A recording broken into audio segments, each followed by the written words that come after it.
Hello guys welcome back to my channel. हजुरहरूलाई स्वागत छ एमएसटी ब्लगमा। आज चाहिँ हामी तिनजना दिदी बहिनी मिलेर चाहिँ सपिङ गर्न गएको थियौँ बजार।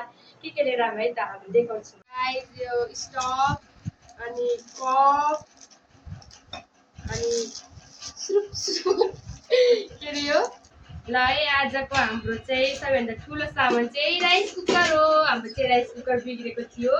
राइस कुकर पनि अर्कै खालको थियो। यो चाहिँ राम्रो खालको ल्याउनु भएछ दिदीहरूले। सक्नुहुन्छ आजको ठुलो चिज चाहिँ हाम्रो यही नै हो। अनि यता ल्याउनु भएछ यो डस्टबिन भित्र राख्नलाई त्यो खानलाई। अनि यहाँ छ ऐना, ऐना फुटेको छ हाम्रो। यता छ चप्पल हो।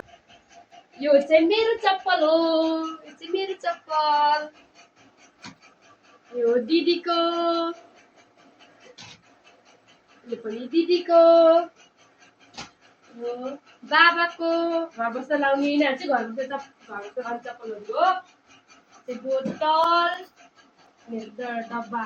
यही हो हामीले ल्याइदिएको चुरा। मम्मीले ल्याइदिएको चुरा चाहिँ यही नै हो गाइस। सपिङ यस्तै हो गाइस। हामीले चाहिँ यो किनेको कुर्तामा चाहिँ पछाडि यस्तो भएको होला। स्टोरी चाहिँ अहिले राखेको छैन। तिनजनाको नै यस्तै हो। बुट्टा चाहिँ फरक फरक ल। यति नै। भिडियो के कस्तो लाग्यो कमेन्ट गर्न चाहिँ नभुल्नु होला। अर्को नेक्स्ट भिडियोमा।